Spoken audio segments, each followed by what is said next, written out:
les gènes qui gènent, l'impact sociétal et puis individuel du développement de la génomique comporte énormément de facettes. Et en plus, on est dans un univers qui est très confus d'un point de vue conceptuel, car les gens confondent la génétique, l'épigénétique, le déterminisme, l'ADN, ce qui est modifiable, les prédispositions, l'environnement, ce qui est acquis, le libre arbitre.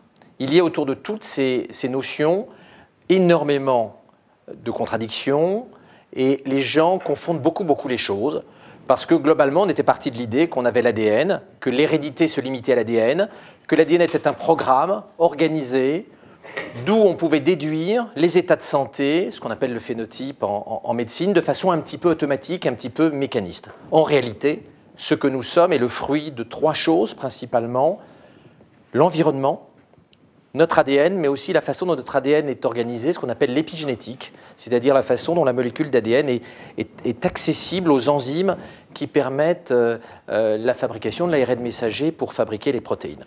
Et donc, il y a un recouvrement entre toutes ces notions qui fait que les gens sont un petit peu perdus, et notamment, il y a un débat très complexe qui est sur le libre arbitre, le déterminisme, qu'est-ce qui est lié au gène, qu'est-ce qui n'est pas lié au gène. Et c'est vrai que les gens ont souvent tendance à penser que ce qui est le déterminisme est uniquement génétique. Or, le déterminisme n'est pas uniquement génétique. Il y a des déterminismes sociaux, des déterminismes liés à des maladies qui ne sont pas liés au gène. On a des maladies où le gène est déterministe. Par exemple, si vous avez le gène qui donne la mucoviscidose, vous aurez une mucoviscidose et votre avenir médical est assez largement tracé par votre gène. Vous avez un déterminisme génétique. Vous avez des maladies où vous avez une prédisposition sans un déterminisme absolu et où des facteurs d'environnement peuvent modifier le résultat de ce que sera votre santé par rapport à votre génotype. Et puis enfin, vous avez des déterminismes très forts qui ne sont en rien liés au gène. Si votre maman a consommé beaucoup d'alcool pendant la grossesse et que vous faites malheureusement un alcoolisme fœtal grave, vous aurez des troubles cognitifs majeurs, vous aurez un quotient intellectuel faible, ce sera très difficilement réparable par la société, par l'État-providence, par les médecins, par l'école, par des bons éducateurs. Le quotient intellectuel sera faible, vous aurez un handicap social et il n'y a rien de génétique chez l'enfant. Chez la maman, il y a peut-être une prédisposition au niveau des récepteurs dopaminergiques à la consommation forte d'alcool, mais c'est mineur, c'est globalement un déterminisme non génétique. Donc c'est vrai qu'il faut bien séparer déterminisme et gène. Le gène n'entraîne pas forcément quelque chose, il apporte des prédispositions variables, et puis on a des déterminismes qui ne dépendent pas des gènes. Aujourd'hui, ce qu'on peut dire, c'est que la décennie qui vient en génomique va être très mouvementée. D'abord, on a l'effondrement du coût du séquençage de l'ADN. Ce que les gens ne voient pas, forcément, c'est que la lecture de l'ensemble de notre ADN, qui est quelque chose qui coûtait 3 milliards de dollars par individu en 2002-2003, d'ailleurs on ne l'avait fait qu'une fois, est tombée à 45 000 dollars et va tomber beaucoup plus vite que prévu à 1000 et à 100 dollars par individu. C'est-à-dire la lecture de la totalité de notre ADN. Ce qui ne prédira pas notre avenir, ce qui ne permettra pas une prédiction médicale immédiate, mais ce qui sera déjà porteur de beaucoup d'informations. Cet effondrement du coût du séquençage de l'ADN, il modifie radicalement le système de santé, la façon, et même s'il y a des inerties nombreuses, et même si ce n'est pas forcément pour le meilleur, il modifie la façon dont l'exercice médical sera réglé, même s'il y a de nombreuses maladies où le gène n'est qu'une composante, et parfois une composante mineure, des informations pertinentes pour soigner un malade. Le principal problème pour le système de santé, pour les docteurs, c'est que les docteurs vont être sous un déluge de data, une avalanche de data parfois pertinentes, parfois non pertinentes. Et quand on a 3 milliards de paires de bases, c'est-à-dire de bases chimiques le long de l'ADN pour chaque patient, de traiter cette information avec la façon dont nous, cliniciens, aujourd'hui, nous exerçons la médecine, ce n'est plus possible. Il faut soit des systèmes experts, soit une couche d'intermédiation avec de nouveaux acteurs qui gèrent cette information pour aider les médecins qui, de toute façon, ne sont pas formés et ne pourront pas être formés pour maîtriser ces nouveaux savoirs. Par ailleurs, à côté de la dimension purement médicale, on a quelque chose qui est important également, qui est que la biopolitique, c'est-à-dire ce que nous allons faire de ces technologies-là, d'abord descriptives, puis après les thérapies géniques, la modification du génome, qui va, avec 15 ans de retard, arriver, mais finir par arriver, sauf s'il y avait des décisions politiques pour interdire ces thérapeutiques. Il va y avoir un champ d'action pour la biopolitique absolument majeur et qui engage l'avenir. Et qui engage l'avenir peut-être de façon définitive. Il y a aux États-Unis des groupes de pression qui souhaitent une modification radicale de l'espèce humaine. C'est ce qu'on appelle les transhumanistes.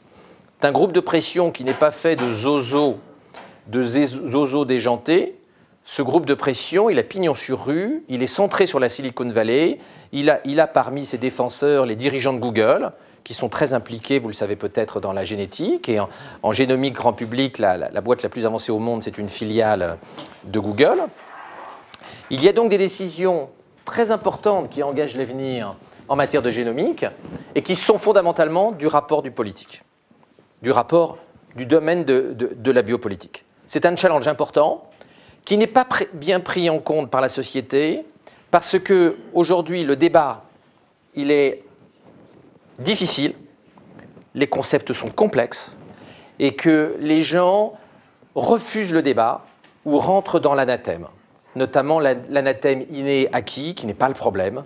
Il y a un continuum dans toute chose en médecine entre ce qui est inné et ce qui est acquis, notamment au travers de ce dont je parlais tout à l'heure, qui est l'épigénétique, qui fait un petit peu le pont entre l'environnement, le socio-culturel, et puis le gène directement, qui n'est qu'une des composantes de notre être et de notre destin.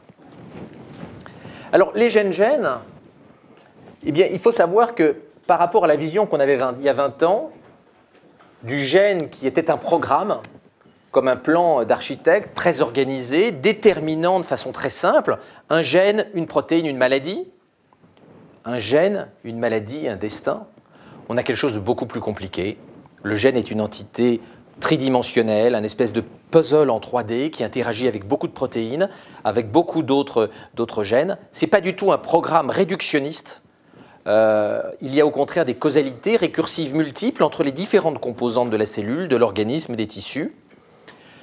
Et cela complique beaucoup la réflexion sur la génomique par rapport au schéma qu'on avait du temps de Schrödinger, Qu'est-ce que la vie en 1945, c'était le Gosplan du gène, ou même Jacques Monod en 1970, qui était une vision très verticale, très top-down de la génétique. Donc la génétique, c'est compliqué. Mais en même temps, les perspectives de ce qu'on appelle la convergence entre les nanobiotechnologies, l'informatique et les sciences cognitives est objectivement vertigineux. Et en tout cas, nécessite que le politique balise ce qu'il ne fait pas aujourd'hui. On en parlera peut-être tout à l'heure, parce que ce qui est très frappant par rapport à ces technologies-là, c'est qu'en fait, la biotransgression est sur un toboggan. Et que plus ça va, plus on en accepte. Je me souviens des livres qui pouvaient être écrits par M. Kahn, par M. Testard, demandant ici un moratoire, là, de faire attention. Tout ce que l'on considérait comme étant une ligne rouge a été écrabouillé. Derrière les grands principes, en réalité, on bat en retraite par rapport aux conceptions initiales en permanence. Sur le DPI, on va au-delà de ce qu'on pensait faire, et maintenant on fait même du diagnostic préimplantatoire sur des gènes de prédisposition au cancer comme le BRCA1, qui ne sont pas du tout des gènes qui signent l'arrêt de mort d'un individu, mais qui sont des gènes de prédisposition à une pathologie qui n'est pas forcément mortelle et qui probablement ne le sera pas quand les enfants qui subissent le test seront adultes. Donc en réalité, la biotransgression va très vite. Et si vous prenez l'exemple, on n'est pas en génétique, mais on est en matière d'implantologie. Quand on a lancé les premiers implants cochléaires dans les surdités, il y a eu un débat.